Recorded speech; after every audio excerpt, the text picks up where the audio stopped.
Hello students, welcome back to Mathopia. बच्चों, आज के इस वीडियो में हम चैप्टर 1 रियल नंबर्स के इम्पॉर्टेंट और चैलेंजिंग क्वेश्चंस के बारे में बात करेंगे। चैप्टर 1 में कई सारी वैरायटी के क्वेश्चंस पूछे जा सकते हैं और उसमें से सेक्शन ए, जहां ऑब्जेक्टिव टाइप ऑफ क्वेश्चंस पूछे जाते हैं 1 मार्क के, उस सेक्शन ए में चैप्टर 1 में से किस टाइप के क्वेश्चन पूछे जा सकते हैं उसकी बात आज हम इस वीडियो में करेंगे।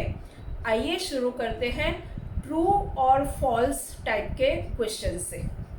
बच्चों, मैंने आपका टाइम बचाने के लिए ये क्वेश्चंस जो है वो यहाँ लिख के रखे हैं और बारी बारी हम एक एक क्वेश्चंस लेते जाएंगे और उसका आंसर और उसके साथ इम्पॉर्टेंट इन्फॉर्मेशंस जो है उस क्वेश्चन के रिलेटेड उसको भी डिस्कस करते जाएंगे। फर्स्ट क्वेश्चन हमारा है बच्चों, two numbers have 12 as their HCF and 350 as their LCM। हमें बताना है कि ये स्टेटमेंट ट्रू है या फॉल्स। बच्चों, चैप्टर 1 में हमने LCM और HCF के बारे में काफ़ी कुछ डिस्कशन किया है और इस क्वेश्चन की अगर हम सबसे पहले बात करें तो हमें एक इन्फॉर्मेशन LCM HCF के बारे में ये पता है कि किसी भी दो नंबर का HCF हमेशा उन दो नंबर्स के LCM का फैक्टर होता है। फिर से, किसी भी दो नंबर का HCF हमेशा उन दो नंबर के LCM का फैक्टर होता है। और अगर दूसरे वर्ड्स में हम कहें तो किसी भी दो नंबर का LCM हमेशा उन दो नंबर के HCF का मल्टीपल होता है।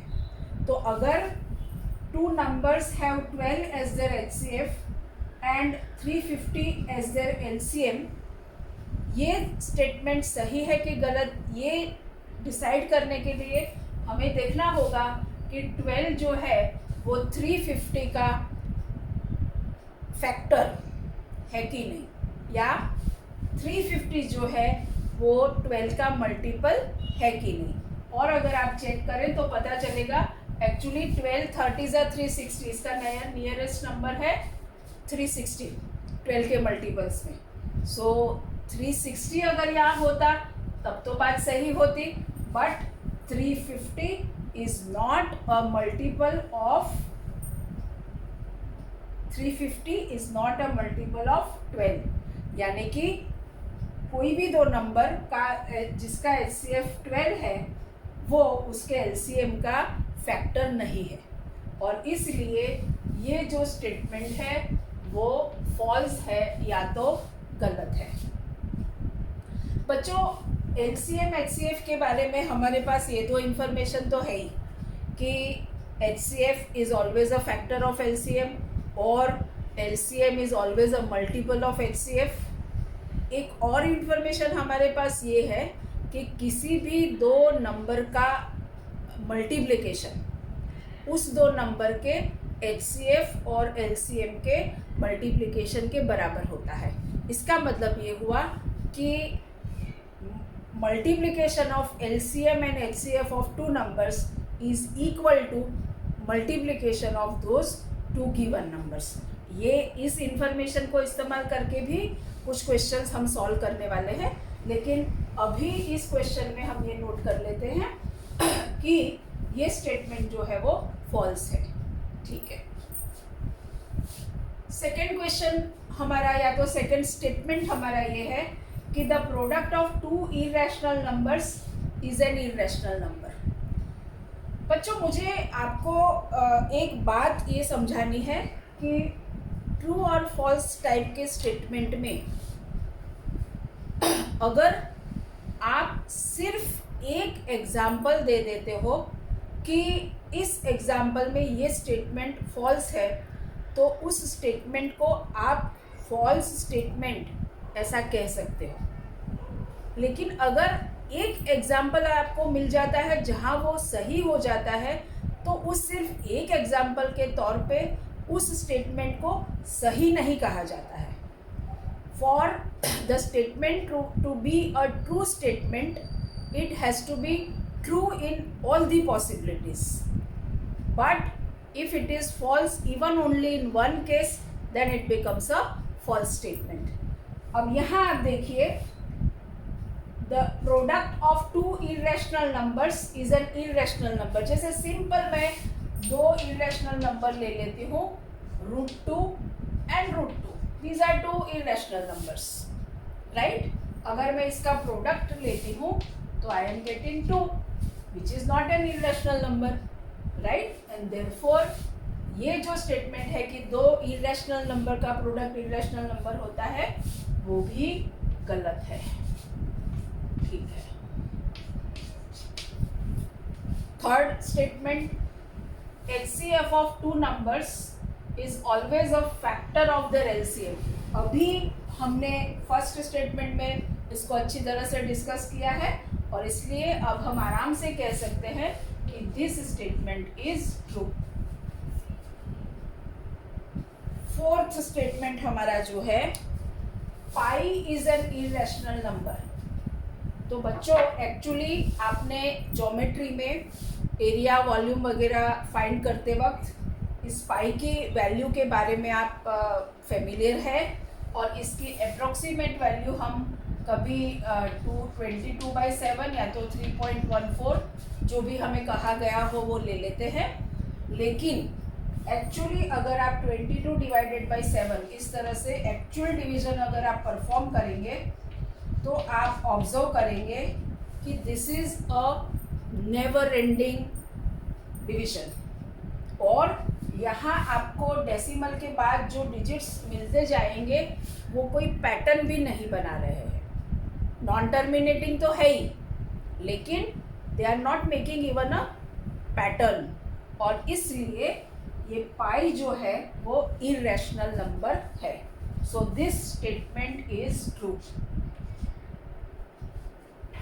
और बच्चों, पाई के बारे में ऐसा कहा जाता है कि इस डिवीज़न को परफॉर्म करते करते आप जितनी चाहे नोटबुक्स ले लो, वो भरती जाएगी भरती जाएगी भरती जाएगी, लेकिन ये डिवीज़न जो है वो कभी कंप्लीट नहीं होगा. ओके. उसके बाद में हमारा नेक्स्ट स्टेटमेंट है the sum of two prime numbers is always a prime number. इसमें भी बच्चों आप एक सिंपल सा एग्जांपल ले लीजिए. जैसे एक प्राइम नंबर है आपका 3, दूसरा प्राइम नंबर है आपका 5, और दोनों का सम जो मिला 8. This is not a prime, this is a composite number. और इसलिए यहाँ पर आपको एक एग्जांपल मिल गया जहाँ दो प्राइम नंबर्स का सम प्राइम नंबर नहीं है, और इसलिए आप इस स्टेटमेंट को फॉल्स करार दे सकते हो. Okay, so this statement is false. Statement number 6, the product of three consecutive natural numbers is divisible by 6. बच्चों, नेक्स्ट सेशन में हम इस टाइप के क्वेश्चन, जैसे हमने आगे भी टेक्स्ट बुक में जब एक्सरसाइज सॉल्व कर रहे थे उस वक्त हमने देखा है कि हमने ऐसे स्टेटमेंट, भाई किसी भी कोई भी any positive integer is of the form this maybe 2m or 2m plus 1, or it is of the form 3q or 3q plus 1 or 3q plus 2, or any positive integer is of the form 4q or 4q plus 1 or 4q plus 2 or 4q plus 3. इस तरह के हमने कई सारे तो नहीं, लेकिन कुछ एग्जाम्पल्स जो हमें टेक्स्ट बुक में एक्सरसाइज में और एग्जाम्पल्स में दिए थे वो हमने देखे हैं. तो हमें ये जो स्टेटमेंट हमारा है, ऐसे इस स्टेटमेंट को भी हम जब ऐसे स्टेटमेंट्स प्रूव करने वाले सेशन देखेंगे नेक्स्ट वीडियोस में, वहाँ हम इस स्टेटमेंट को प्रूव करने वाले हैं. और आपको भी अगर आप इस चैप्टर की वो जो मैंने आपको पहले बताई थी कि एक छोटी सी नोटबुक आप बनाएंगे जिसमें इस चैप्टर की समरी या तो सारे इम्पॉर्टेंट पॉइंट्स आप लिखेंगे जो आप एग्ज़ाम के अगले दिन रिवाइज कर सकते हो, उसमें आप इस रिज़ल्ट को ऐड कर सकते हो और इसको आप हमेशा के लिए याद भी रख सकते हो कि कोई भी 3 कॉन्जिक्यूटिव नेचुरल नंबर्स जो है उसका प्रोडक्ट हमेशा इज डिविजिबल बाय 6। कोई भी ले लीजिए, कोई भी, जैसे फॉर एग्जांपल आप लेते हैं 2 into 3 into 4। So these are the 3 consecutive natural numbers and their product will be 4 3s are 12, 2s are 24. It will be divisible by 6. 24 is divisible by 6। 3 के बदले आप 3 4 into 5 ले लीजिए, so ये हो जाएगा 60। This is divisible by 6। अगर आप 1 से शुरू करते हैं 1 into 2 into 3 तो ये भी 6 है which is divisible by 6। और इस तरह से आप कोई भी 3 नेचुरल नंबर्स ले लीजिए n into n plus 1 into n plus 2। This product is always divisible by 6। So ये स्टेटमेंट जो है इसको हम एक्चुअली प्रूव करेंगे उस सेशन में, लेकिन एज अ स्टेटमेंट अगर आपको पूछा जाता है तो ये आप कहेंगे कि इट इज़ ट्रू। और on the same lines we are going to prove the next statement also, जिसमें ये कहा गया है कि the product of 2 consecutive natural numbers is divisible by 2। तो ये भी आपका सही स्टेटमेंट है। यानी अगर आप 2 कॉन्जिक्यूटिव नेचुरल नंबर्स लेते हैं तो उसकी प्रोडक्ट हमेशा 2 से डिविजिबल होती है, और अगर 3 कॉन्जिक्यूटिव नेचुरल नंबर्स आप लेते हैं तो उसकी प्रोडक्ट हमेशा 6 से डिविजिबल होती है। ये रिजल्ट आपको याद रखने हैं और इस तरह से एज अ स्टेटमेंट पूछा जाए तो आप उसको कह सकते हो कि they are the true statements. Okay, 8th statement भी कुछ इसी तरह का है। Every odd positive integer is of the form 2m। बच्चों ये हमने टेक्स्ट बुक की एक्सरसाइज सॉल्व करते वक्त देखा है और आपको याद होगा कि odd positive integer is of the form 2m plus 1 and every even positive integer will be of the form 2m where m belongs to z। So ये जो आपका स्टेटमेंट है ये फॉल्स है।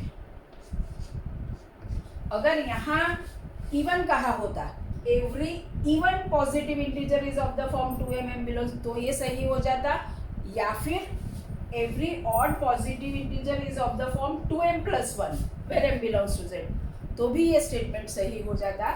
लेकिन जिस फॉर्म में वो दिया गया है उस फॉर्म में वो गलत है। नेक्स्ट क्वेश्चन जो है उसमें हमें इरेशनल नंबर है ऐसा कहा है। देखिए बच्चों, 2√45 plus 3√20 अपॉन 2√5। हमें ये कहा गया है कि this is an irrational number. तो चलिए हम इसको सिंप्लीफाई करते हैं। देखिए बच्चों, दिस इज इक्वल टू ये 45 जो है उसको आप 9 5 45 लिख सकते हो, और वो 9 जो है स्क्वायर रूट के अंदर वो जब बाहर आ जाएगा तो √9 यानी कि 3 बाहर आएगा। सो दिस इज 2 into 3 और यहाँ क्या बचेगा √5। अगर आपको नहीं समझ में आता है तो एक स्टेप हम एक्स्ट्रा लिख सकते हैं। This can be written as 2 into 9 into 5 plus 3 into 4 into 5, 20 यानी 4 5s are 20 upon 2√5 as it is।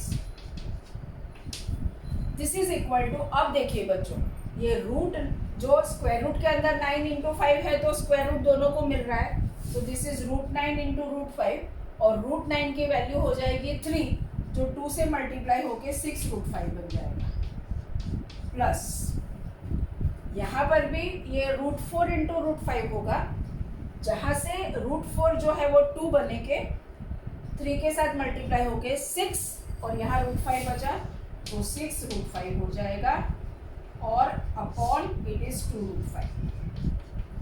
अब देखिए बच्चों, न्यूमरेटर में ये दोनों लाइक टर्म्स है तो they can be added. So it is 12 root 5 6 plus 6 upon 2 root 5. अब root 5 cancel and 12 upon 2 means 6. Yup 6 तो रैशनल नंबर नहीं, आई मीन इरेशनल नंबर नहीं है. सो ये जो है ये स्टेटमेंट गलत हुआ. अगर यहाँ कहते कि this is a rational number तो हम इसको सही कहते, लेकिन अभी ये स्टेटमेंट जो है वो गलत है. ऐसा ही एक स्टेटमेंट आपको दिया है. इम्पोर्टेंट और अच्छा क्वेश्चन है ये भी. देखिए बच्चों, इसमें √2 इंटू √3 रेज़ टू 10 और √2 माइनस √3 रेज़ टू 10 ये रैशनल नंबर है ऐसा कहा है. अब हमें इसको सिंप्लीफाई करना होगा. देखिए बच्चों, इसको अगर आप देखते हैं तो यहाँ आप a plus b into a minus b ऐसा देख सकते हैं. पहला स्टेप हम ऐसा करते हैं, दोनों की पावर 10 है तो इसको √2 plus √3 into √2 minus √3 whole raise to 10 इस तरह से हमने लिख दिया. राइट. अब अगर आप ब्रैकेट में देखते हैं तो आपके पास a plus b into a minus b, तो आप आइडेंटिटी अप्लाई करेंगे तो आपके पास होगा a square minus b square. So ये हो जाएगा √2 का स्क्वायर माइनस √3 का स्क्वायर और ये होल रेज़ टू 10 तो है ही. √2 का स्क्वायर यानी 2. So this is 2 minus 3 whole raise to 10. This is minus 1 whole raise to 10. और बच्चों यहाँ एक और रूल आपको अप्लाई करना होगा कि जब बेस आपका नेगेटिव है तो अगर पावर जो है वो ऑड है तो रिजल्ट नेगेटिव आएगा, लेकिन अगर पावर इवन है तो रिजल्ट जो है वो पॉजिटिव आएगा. तो इसका final answer will be 1 because 1 raise to any power is 1. So 1 raise to 10 will be 1 और ये इवन है इसलिए वो पॉजिटिव हो गया. So your answer is 1. अब हमें क्या कहा है कि this is a rational number, तो yes 1 is a rational number. अगर रैशनल नंबर के बदले अगर हमको यहाँ कहते कि it is a natural number तो भी हमारा आंसर सही होता. It is a positive number तो भी हमारा आंसर सही, आई मीन ये स्टेटमेंट ट्रू होता. लेकिन अगर ऐसा कहते कि this is a negative number तो ये स्टेटमेंट जो है वो फॉल्स बन जाएगा. लेकिन अभी जिस फॉर्म में दिया है कि this is a rational number तो इसका आंसर जो है वो it is a true statement. Right. तो इस तरह से 10 क्वेश्चंस हमने ट्रू और फॉल्स टाइप के देखे.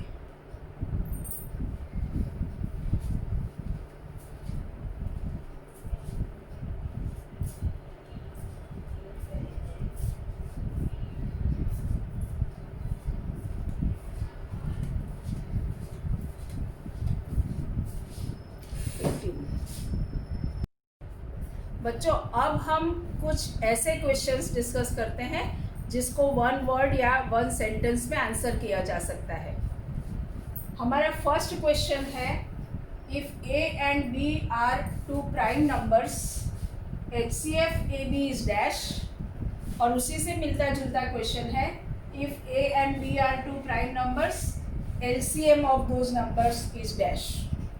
बच्चों यहाँ हमें ध्यान रखना है कि दोनों नंबर जब प्राइम नंबर्स है, जैसे फॉर एग्जांपल 3 एंड 5, तो आप इस रिजल्ट को याद ही रख सकते हैं कि किसी भी दो प्राइम नंबर का HCF हमेशा 1 होता है, क्योंकि इन दोनों में कॉमन फैक्टर 1 के अलावा कुछ भी नहीं होगा. सो हाईएस्ट कॉमन फैक्टर भी 1 ही बन जाएगा और उसका LCM will be product of those 2 numbers. ये चीज़ हमें याद रखनी है. यहाँ हमें स्पेसिफिक नंबर्स नहीं दिए हैं, in general a and b कहा है. तो इसका मतलब ये हुआ कि if a and b are 2 prime numbers, their HCF will be 1. And their LCM will be AB, यानी कि product of these two numbers. ऐसा ही सिमिलर क्वेश्चन है बच्चों थर्ड, यानी थर्ड और फोर्थ दोनों। देखिए, if A and B are relatively prime numbers then what are their HCF and LCM। अब सिर्फ एक वर्ड का डिफरेंस है बच्चों फर्स्ट, सेकेंड और थर्ड, फोर्थ क्वेश्चन में। यहाँ 2 प्राइम नंबर्स कहा है और यहाँ 2 तो ठीक है, 2 रिलेटिवली प्राइम नंबर्स कहा है। अब ये रिलेटिवली प्राइम नंबर या दूसरे वर्ड्स में उसको कहा जाए को प्राइम नंबर्स। इसका मतलब क्या है बच्चों कि जैसे फॉर एग्जांपल अगर हम 4 एंड 9 ये 2 नंबर्स लेते हैं तो ये दोनों में से कोई भी नंबर प्राइम नहीं है। आप देखिए, ये भी कॉम्पोजिट नंबर है और 9 भी कॉम्पोजिट नंबर है, लेकिन इसके 2 फैक्टर्स है 2 एंड 2 और इसके 3 एंड 3, यानी कि आपस में दोनों के कोई कॉमन फैक्टर नहीं है और इसलिए these are relatively prime numbers, यानी कि वो खुद प्राइम नहीं है, हो भी सकते हैं नहीं भी हो सकते हैं, लेकिन आपस में दोनों जरूर प्राइम को प्राइम है, मतलब कि दोनों का कॉमन फैक्टर 1 है, 1 के अलावा कुछ भी नहीं। तो ऐसे नंबर्स में भी बच्चों जब कॉमन फैक्टर ही 1 है तो हाईएस्ट कॉमन फैक्टर भी 1 ही हो जाएगा, यानी कि ऐसे नंबर्स का HCF भी 1 होगा और LCM भी इनका प्रोडक्ट इसी के जैसा होगा। वर्ड का डिफरेंस सिर्फ आपको समझना है, prime and relatively prime. Prime में दोनों नंबर खुद प्राइम होते हैं और अगर ऐसे प्राइम नंबर्स लिए जाए तो उनका HCF 1 होता है और LCM product of those two numbers. और अगर हम रिलेटिवली प्राइम या तो को प्राइम ऐसा वर्ड इस्तेमाल करते हैं तो इसका मतलब ये हुआ कि वो गिवन नंबर खुद प्राइम नहीं है, लेकिन उन दोनों के बीच का कॉमन फैक्टर जो है वो 1 के अलावा और कोई नहीं है। तो उस केस में भी इस तरह से HCF जो है वो 1 और LCM जो है वो product of those two numbers मिलेगा। ये हमें याद रखना है। और बच्चों इसका मतलब ये हुआ कि LCM और HCF के रिलेटेड हमें 3 इन्फॉर्मेशन याद रखनी है। फर्स्ट ये इन्फॉर्मेशन कि प्राइम या को प्राइम कुछ भी हो तो उस ऐसे 2 नंबर्स का HCF जो है वो 1 होता है और LCM जो होता है वो उन दोनों नंबर का प्रोडक्ट होता है। That is 1 result. Second result LCM HCF में आपको ये याद रखना है कि अगर नॉट अगर, याद ये रखना है कि किसी भी 2 नंबर का HCF जो है वो उन 2 नंबर के LCM का फैक्टर होता है। इन अदर वर्ड्स किसी भी 2 नंबर का LCM जो है वो उन 2 नंबर के HCF का मल्टीपल होता है। ये सेकेंड बात हुई। और तीसरी बात आपको याद रखनी है कि किसी भी 2 नंबर के LCM और HCF का प्रोडक्ट यानी कि मल्टीप्लिकेशन उन 2 नंबर्स के मल्टीप्लिकेशन के जितना होता है। LCM HCF के बारे में ये तीनों रिजल्ट आपको याद रखने हैं, तो ये इस टाइप के क्वेश्चन आप आसानी से आंसर कर पाएंगे। अब ये बात हुई हमारी क्वेश्चन नंबर 5 की। हम करते हैं क्वेश्चन नंबर 5 में हमें कहा है for what value of n 2n into 5n ends in 5। ends in 5 यानी कि यहाँ कोई भी n की कोई भी वैल्यू लेकर आप सिंप्लीफाई करके उसका जो फाइनल आंसर निकालते हैं उसका यूनिट डिजिट ends in 5 यानी कि यूनिट डिजिट 5 होगा या नहीं, या तो n की किस वैल्यू के लिए होगा। तो बच्चों आप देखिए 2n into 5n can be written as 2 into 5n, right, and that is equal to 10n। और अब 10n की जब आप whatever is the value of n 1 2 3 4 5 कुछ भी लो, राइट, तो उसमें तो 1 के ऊपर सारे 0 ही आने वाले हैं, तो it will always and in 0। और you can say that the resulting number for whatever is the value of n will have always 0 as its unit digit, so it will never end in 5। so इसका answer ये होगा for what value, so for no value। आप पूरा sentence बना लेंगे for no value of n,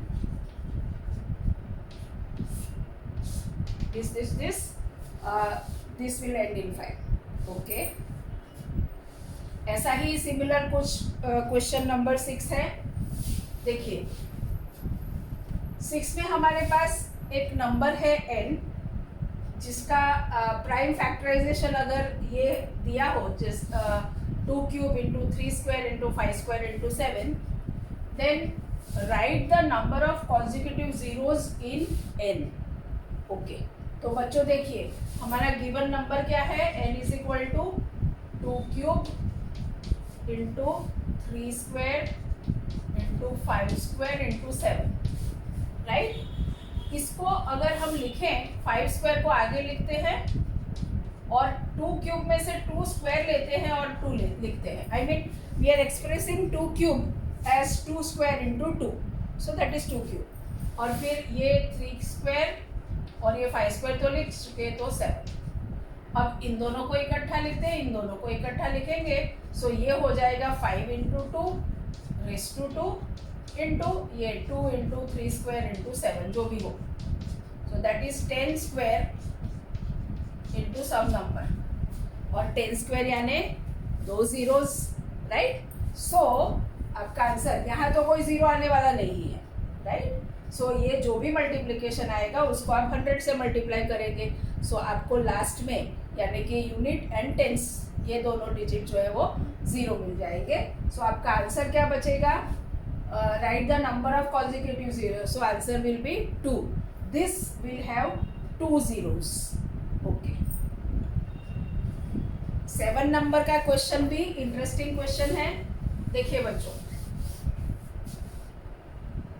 HCF of smallest composite number and smallest prime number is dash.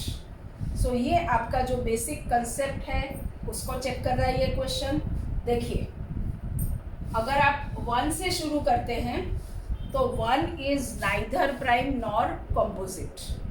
Okay, 2 की बात करते हैं तो 2 के बारे में आपकी जानकारी होनी चाहिए. 2 is the only even number which is prime. बाकी के सारे प्राइम नंबर्स जो है वो ऑड है. 2 ही एक अकेला ऐसा नंबर है जो इवन भी है और प्राइम भी है.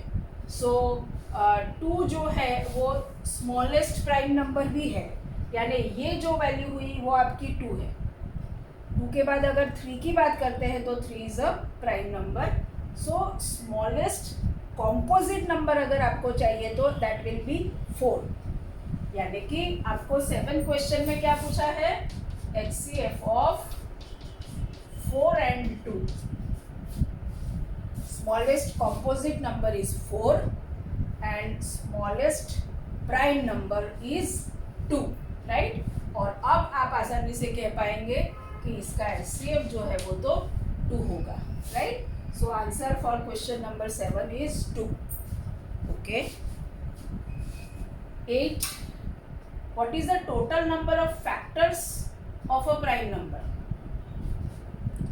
प्राइम नंबर की डेफिनेशन ही बच्चों आपको ये कहती है कि the number which has only 2 factors, 1 and the number itself is called a prime number, right?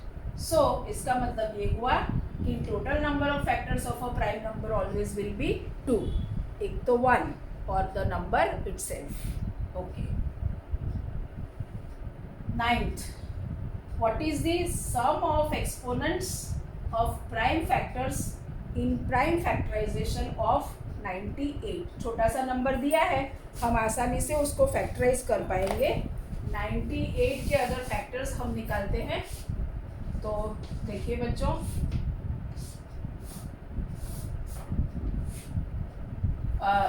ये भी आपको पता है सिस्टमेटिकली चलना है. आपको हमेशा किसी भी नंबर को फैक्टराइजेशन करने की शुरुआत 2 से शुरू करनी है. 2 से अगर वो डिविजिबल नहीं है तो फिर 3 के बारे में सोचे, फिर 5 के बारे में, क्योंकि जो 2 से नहीं है वो 4 से नहीं होगा. सो 2 के बाद 3 फिर 5, इस तरह से आपको सोचते जाना है. तो यहाँ आप देखेंगे कि this number is divisible by 2 because unit digit is 8. सो ये होगा 2 4 ज़ा 8 और 18, सो 2 9 ज़ा 8। अब अगर आप चेक करेंगे तो ये नंबर 2 से तो डिविजिबल नहीं है, 9 + 4 यानी 13, सो 3 से भी नहीं है, यूनिट डिजिट 5 नहीं है तो 5 से भी नहीं है, और 2 और 3 दोनों से डिविजिबल नहीं है तो 6 से भी नहीं होगा, लेकिन 7 से डिविजिबल है। सो आप लिखेंगे 7 7 ज़ा 49 एंड देन 7 1 ज़ा। इसका मतलब ये हुआ कि 98 जो है उसका फैक्टराइजेशन हुआ 2⁻1 इंटू 7⁻2। और अब आपको पूछा क्या है, what is the sum of the exponents. ये आपके एक्सपोनेंट हो गए 1 और 2, और सम ऑफ द एक्सपोनेंट्स आपका क्या होगा 3, यानी आपका आंसर हुआ 3। The sum of the exponents in prime factors of prime factorization of 98 is 3। Okay, आसान क्वेश्चन था ये। अच्छा क्वेश्चन है बच्चों, क्वेश्चन नंबर 10। देखिए, the decimal expansion of the number 14587 upon 1250 will terminate after how many places, how many decimal places। Okay, देखिए बच्चों, आपका नंबर ये है 14587 अपॉन 1250। अच्छा, इस टाइप के क्वेश्चन को आंसर करने के लिए हमें क्या करना होता है, डिनोमिनेटर में हमारे पास जब डेसिमल एक्सप्रेशन उसका आने वाला है, इसका मतलब ये हुआ कि डिनोमिनेटर में हमारे पास 2 और 5 की कुछ पावर्स प्राइम फैक्टराइजेशन में होगी, और उसके अलावा और कोई फैक्टर नहीं होगा, और अगर है तो वो न्यूमरेटर के साथ कैंसल हो जाता होगा। तो अब हम पहले डिनोमिनेटर को फैक्टराइज करते हैं। तो हमें बच्चों, आप वैसे तो अभी हमने जैसे 98 को फैक्टराइज किया वैसे कर सकते हैं, लेकिन यहाँ हमें तुरंत दिख रहा है कि दिस इज़ 125 इंटू 10, और 125 यानी 5 क्यूब इंटू 10 यानी 5 इंटू 2, यानी that is 1250 is equal to ये हो गया 5⁻4 इंटू 2। अब हमें ये चेक करना पड़ता है कि न्यूमरेटर में इसमें से कुछ कैंसिल तो नहीं हो रहा है बिफोर आंसरिंग। तो आपको अब ये रूल दोनों पता है कि देखिए, डिनोमिनेटर में तो आपके पास सिर्फ 5 और 2 दोनों ही आया फैक्टर्स में। अब इसका यूनिट डिजिट 7 है, यानी कि ये 2 से डिविजिबल नहीं है, यानी 2 तो आने वाला नहीं है तो कैंसिल नहीं होगा। और उसी तरह यूनिट डिजिट 7 है, यूनिट डिजिट 5 होता तो ये नंबर 5 से डिविजिबल होता और कोई फैक्टर कैंसिल होता, लेकिन 5 से भी डिविजिबल नहीं है। इसका मतलब इसके चाहे जो भी फैक्टर्स हो, कोई भी फैक्टर इन दोनों में से किसी से कैंसिल होने वाले नहीं है। इसलिए अब हम डायरेक्ट सोच सकते हैं कि एक्चुअली हम क्या करेंगे, डेसिमल एक्सपेंशन लाने के लिए 14587 इसको हम 2 क्यूब से मल्टीप्लाई करेंगे, और नीचे हमारे पास 5⁻4, और ये एक 2 है और 2 क्यूब से मल्टीप्लाई किया तो 2⁻4, यानी कि डिनोमिनेटर में 10⁻4 हो जाएगा। और इसलिए डेसिमल पॉइंट के बाद हमारे पास 4 डिजिट्स आएंगे, right. So the decimal expansion of number this will terminate after how many places, so it will terminate after 4 places after the decimal point. Okay, question number 11.